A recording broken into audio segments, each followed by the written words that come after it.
Fala, meus compadres, tudo no jeito? Vamos lá, aula 41, climatologia e meteorologia, beleza? Diferenças entre uma coisa e outra, duas partes aí da ciência.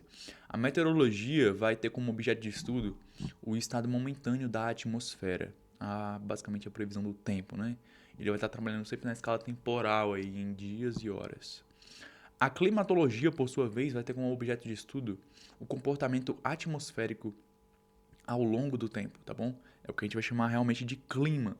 É aquilo que não muda com qualquer coisinha, né? Aquilo que a gente vai ser trabalhado na escala temporal de décadas a milênios, tá bom? A meteorologia lida com o tempo, né? Se hoje está chovendo, se está calor, se está abafado. E a climatologia lida com o clima, do semiárido, tropical, esse tipo de coisa maravilhosa que nós temos aqui no nosso planeta Terra. Essa grande variedade maravilhosa.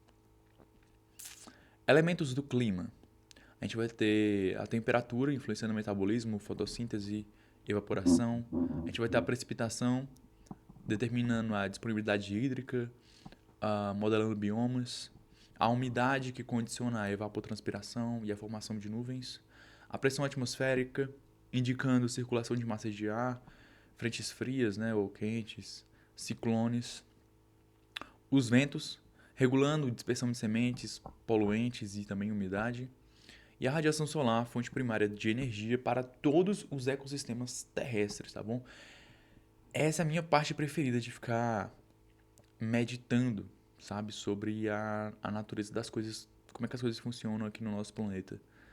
Eu sou fascinado por esse modelo, sabe? De entrada de energia por meio da radiação solar.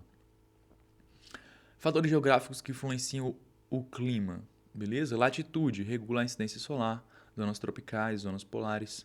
Altitude, quanto maior a altitude, menor a temperatura, né? Por uma questão aí de massa de gases. Continentalidade, e também não só a massa de gases, mas também a irradiação solar, né? Continentalidade, áreas interiores sofrem maior amplitude térmica. Maritimidade, proximidade do oceano, regula temperaturas e umidade. Relevo, atua como barreira para ventos e frentes frias, cria microclimas.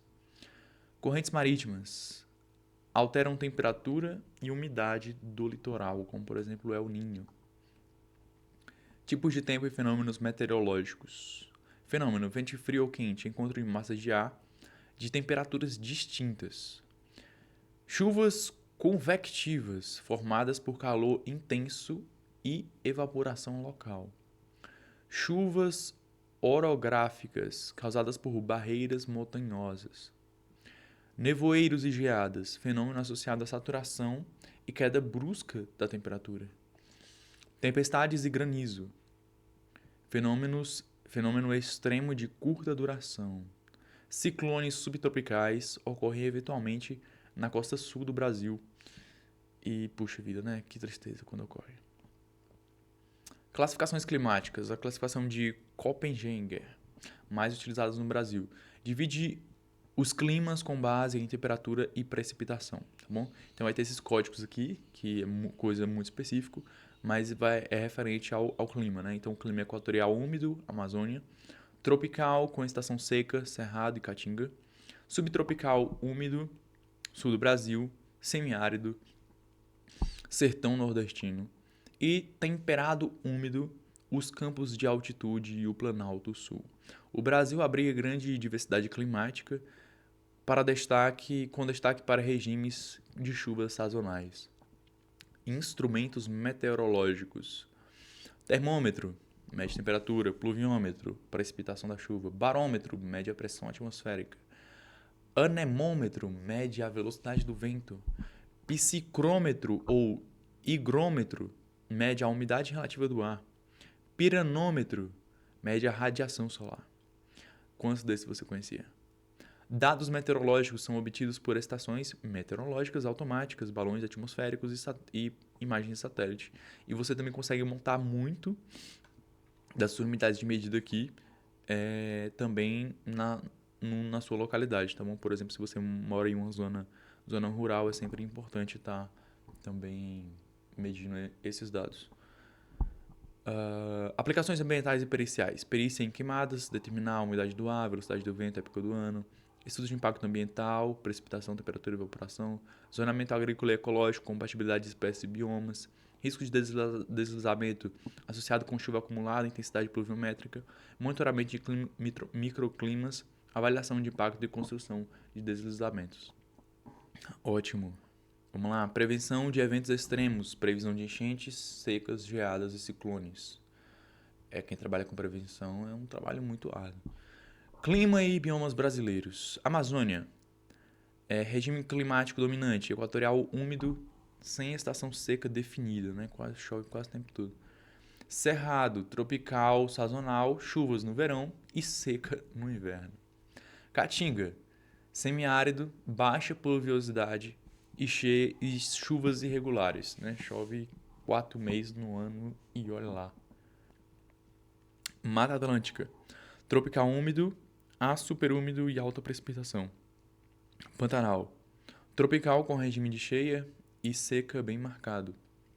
Pantanal, né? Pampa. Subtropical com estações bem definidas. Mudanças climáticas e variabilidade natural. A mudança climática gera alterações estatísticas significativas no clima a longo prazo, né? E aí eles têm essa teoria aí do aumento global da temperatura média, enfim. Eventos extremos, aumento da frequência, intensidade de secas, mudança de calor e tempestades. El Niño e Laninha, eventos oceânicos e atmosféricos que alteram o padrão de chuvas e temperatura em todo o planeta. Beleza? Então vamos entender aí que El Niño e Laninha pode afetar todo o planeta. Impactos ambientais, redução de biodiversidade, mudança na distribuição de espécies, estresse hídrico e ecológico, agravamento de queimadas, enchentes e desertificação. Né? Isso aqui a gente vê muito quando ocorre um longo período de seca aqui no Cerrado.